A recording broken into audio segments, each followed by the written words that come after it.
What's up, everybody? Welcome to a brand new episode of Don't Quit Your Job Yet. Guys, there's no doubt that we are living in one of the greatest times of our lives as it relates to building a business and creating wealth and making income online. So, I want to welcome you back to the Don't Quit Your Job Yet, the show where I teach you how to make smart and strategic plans to exit your 9-to-5 job while building a profitable online business. I'm Mark Casto. I'm your go-to business coach, and today we're going to be talking about a problem that I hear all the time. And the problem is people say, I want to start a business, but I have no idea what to sell.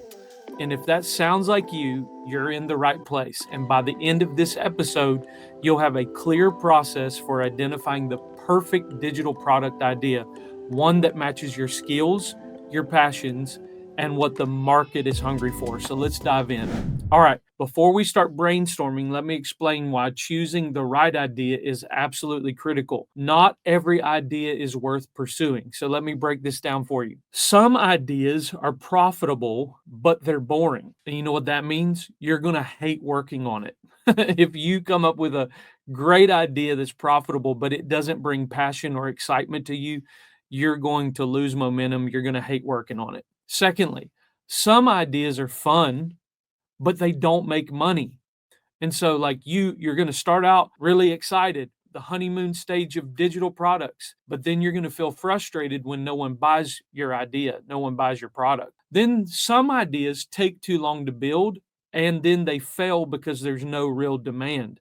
So you're going to waste precious time and energy. So what you need is a sweet spot that combines three things. And I want you to write this down if you're taking notes. Number one, your skills. These are the things that you're already good at.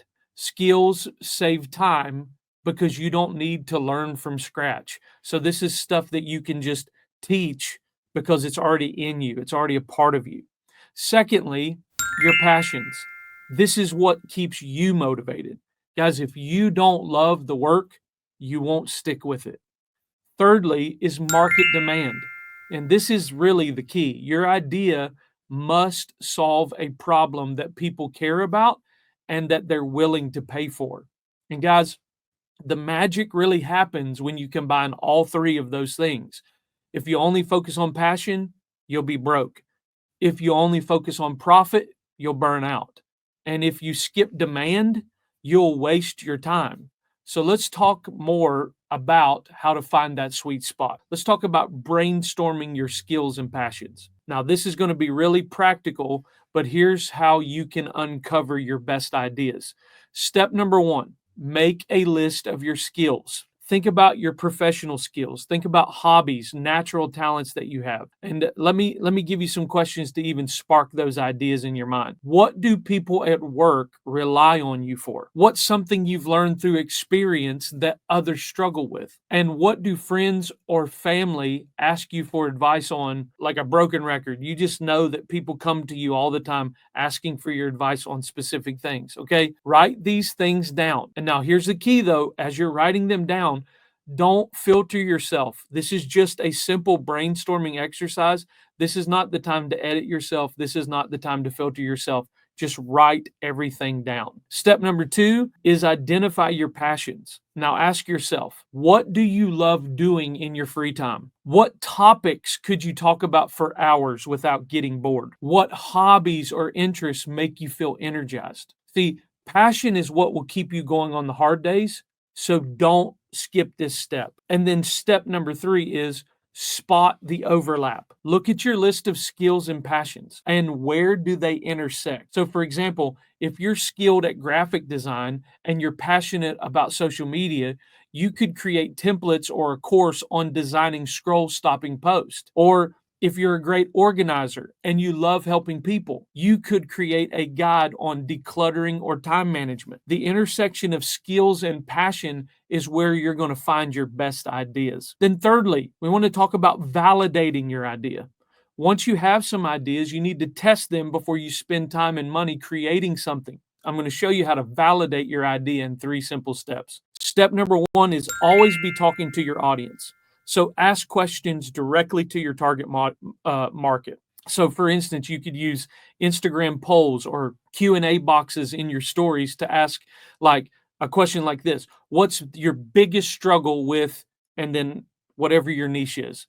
Or you can join Facebook groups, jump on online forums where your audience hangs out, and look for recurring problems or pain points.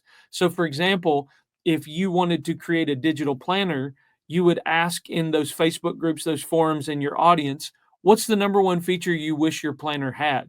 And then all of a sudden, you get all these great ideas, and you'll find common threads in everybody that responds. Step number two is spy on the competition. Look at what's already working in your niche. Search platforms like Amazon, Etsy, Udemy, Teachable, Kajabi. See what similar products are selling. And then here's a big one right here: read customer reviews to identify what people love and what they hate.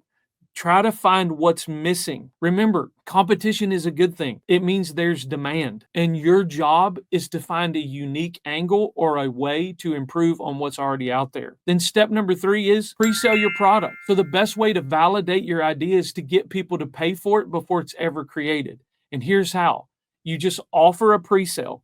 Announce that you're creating a product and open it up for early bird pricing. Then create a beta version and let people test an unfinished version at a lower price point in exchange for their feedback. And if people are willing to pay now, you've got a winner. If not, it's time to tweak your idea and move on. Number four, we're going to talk about the types of digital products that you can create. Now that you have a validated idea, let's talk about the types of digital products you can create.